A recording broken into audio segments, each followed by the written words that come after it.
Faites-vous des amis avec cet argent malhonnête. Au nom du Père et du Fils et du Saint-Esprit, ainsi soit-il. Mais bien, chers frères, comme chaque année, la réflexion de notre Seigneur étonne. Pourquoi louer cet économe infidèle? Parce que cet homme a su se servir intelligemment de l'argent. Il a été ingénieux, malhonnête certes, mais ingénieux. Et cela nous conduit à nous interroger sur les rapports, souvent tabous, entre le chrétien et l'argent, et donc sur la manière vertueuse de toucher à l'argent ou de toucher de l'argent. Il y a tout d'abord la vertu de justice, qui consiste à rendre à chacun son dû. Nous ne verrons pas ce point aujourd'hui. Il y a ensuite la vertu de magnanimité, qui consiste à faire de grandes dépenses, parfois des dépenses somptuaires, pour des œuvres de grande importance, d'importance majeure. Mais ce ne sera pas notre objet non plus. Il y a également la vertu de miséricorde, qui se penche avec affection, avec pitié vers des misères ou des faiblesses humaines pour y remédier. Nous n'aborderons pas vraiment cela.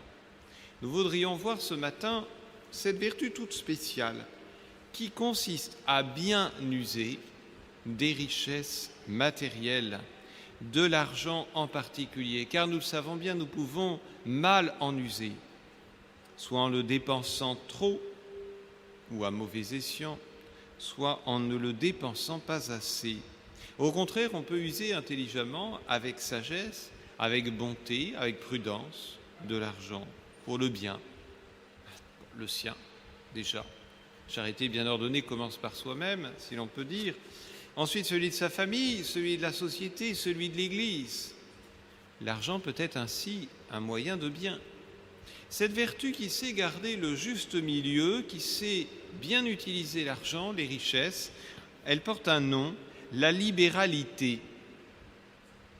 Pour bien user de l'argent, l'homme devra s'en libérer intérieurement, d'où le nom de libéralité donné à cette vertu.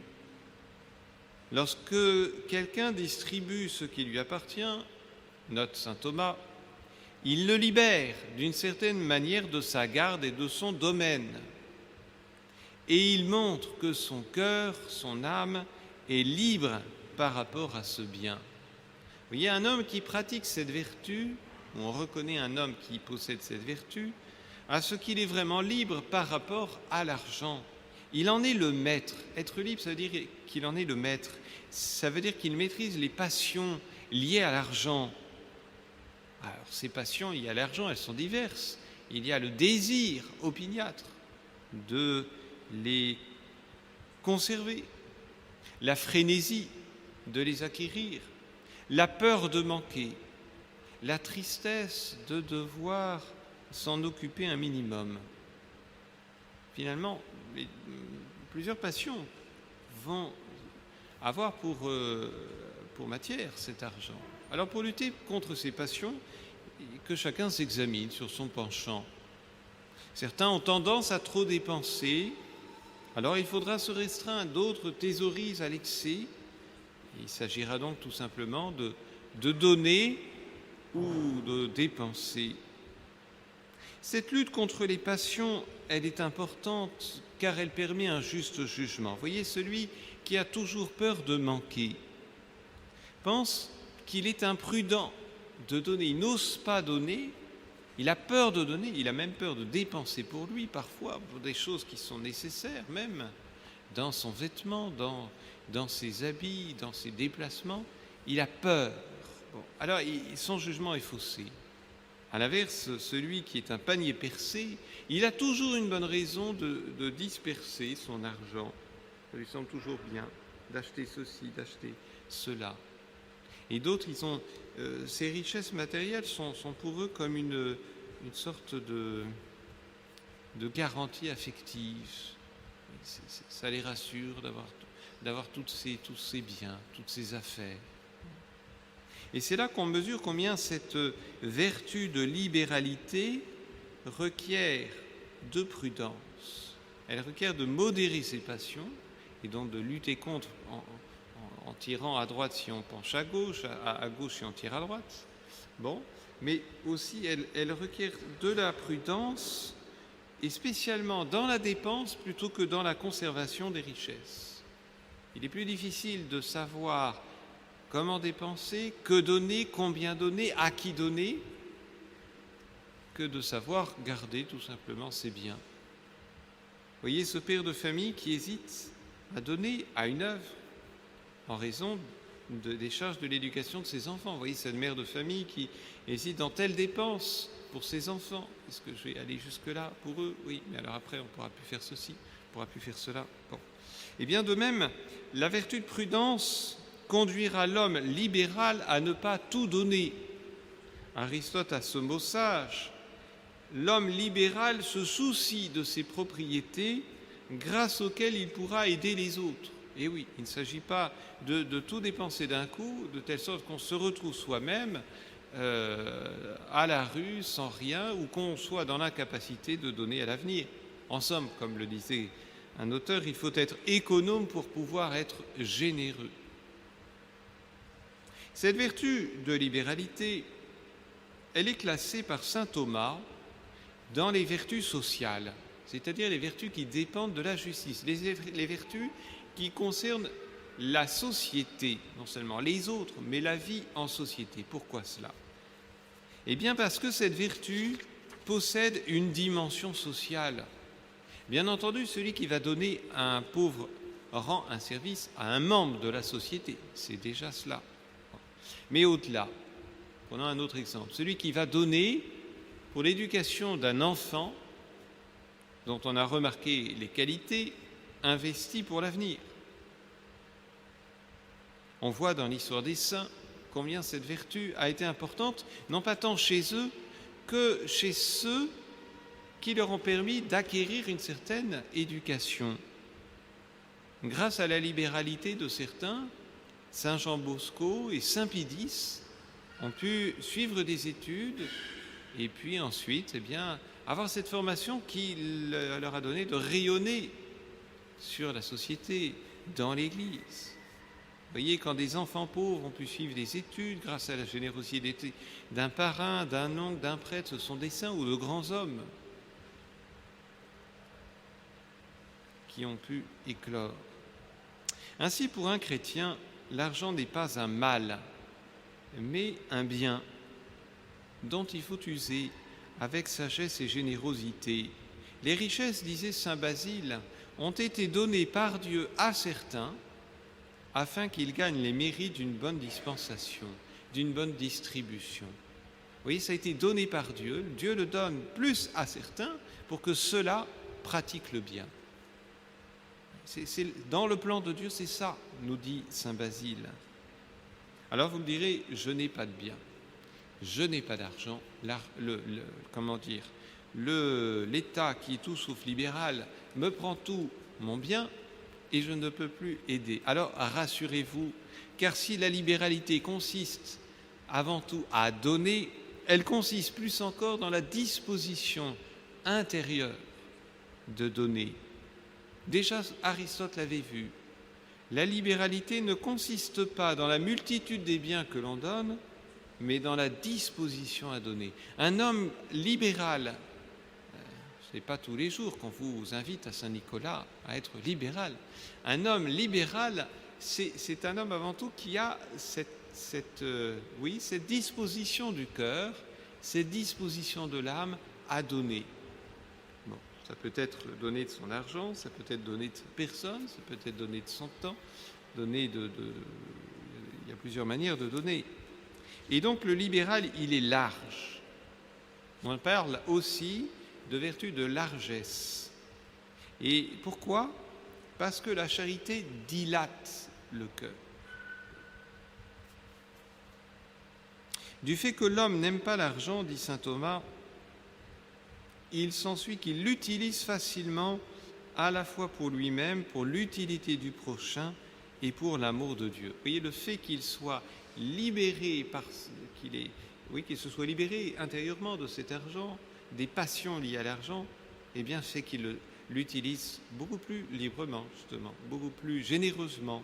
Et en cela, il ressemble à Dieu qui donne avec abondance ses biens. Dans un passage, saint Thomas dit que Dieu est le seul à être vraiment libéral, cette libéralité de Dieu, parce qu'il est celui qui donne sans rien recevoir, sans absolument rien recevoir de ceux à qui il donne, parce qu'on ne peut rien donner véritablement à Dieu. La gloire qu'on va lui apporter reste tout accidentelle pour lui, ça ne le rend pas plus heureux. Et vous voyez combien notre société blesse, heurte cette vertu de libéralité de trois manières, en tout cas de deux manières pour notre société, puis il y a un autre défaut qui touche peut-être plus les catholiques. Premier défaut de notre société, c'est cette invitation constante et omniprésente à la consommation. Vous voyez combien d'affiches publicitaires, au-delà d'offenser la pureté, blessent cette vertu de libéralité, parce qu'elles conduisent les hommes à user de l'argent, à le dépenser, certes, mais sans prudence et avec passion. Non pas avec largesse, mais avec cet intérêt personnel. Oui.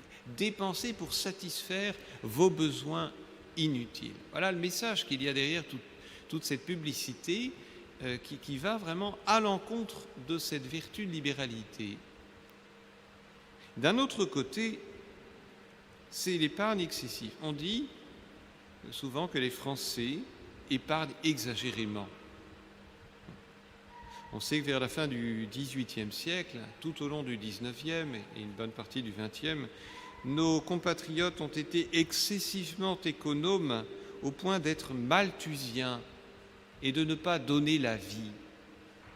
Et ce manque de libéralité, cet attachement excessif à l'épargne, on reconnaît toute la mentalité du XIXe siècle, les a conduits à une forme de stérilité. Et nous ne sommes pas sortis de ce défaut aujourd'hui. Vous voyez, d'un côté, notre société dépense trop, elle a un comportement mauvais vis-à-vis de l'argent par cette dépense excessive pour des biens inutiles, et d'un autre côté, elle tombe dans l'autre défaut, l'autre vice, l'avarice, parce qu'elle craint de donner la vie en raison des dépenses occasionnées. Le catholique, lui, qui vit vraiment vertueusement, qui doit vivre vraiment vertueusement, dépense pour de vrais biens. Oui, là, il ouvre les cordons de la bourse pour de vrais biens et il donne la vie, mais il se restreint vis-à-vis du superflu. Et on voit combien notre monde est à l'envers. Oui, toute la hiérarchie des valeurs, si l'on peut dire, elle est inversée. Et il y a un troisième défaut qui concerne parfois les catholiques plus que d'autres. C'est un défaut que le bon Dieu pardonnera sans doute plus facilement, mais c'est un défaut quand même. Il s'agit d'un excessif désintéressement sur ce chapitre de l'argent. Cela peut sembler étonnant de dire ça. Pourtant, la vertu de libéralité consiste, on l'a vu, dans un juste milieu dont l'un des vices opposés conduit à ne pas exercer sa prudence en ce domaine. C'est un défaut. Le catholique doit se pencher sur ses propres biens, ne serait-ce que pour savoir ce qu'il peut dépenser pour lui, pour les siens, ce qu'il peut donner, ce qu'il doit conserver, pour ainsi ne pas, par exemple, dilapider un héritage qu'on doit transmettre à ses enfants. Un bon père de famille réfléchit à ces questions pour pouvoir transmettre à ses enfants. Dans la parabole des talents, qui, rappelons-le, est une monnaie de l'Antiquité, celui qui enfouit le talent est puni par Dieu. Tout le monde n'est pas appelé à vivre comme saint Benoît d'un demi-pain apporté par un corbeau. Alors, mes bien chers frères, nous demanderons au grand économe de l'Église, non pas à cet économe infidèle, mais au contraire, nous demanderons à saint Joseph, nous demanderons aussi à la veuve de l'Évangile qui a versé son obole et qui a été louée ainsi par notre Seigneur Jésus-Christ.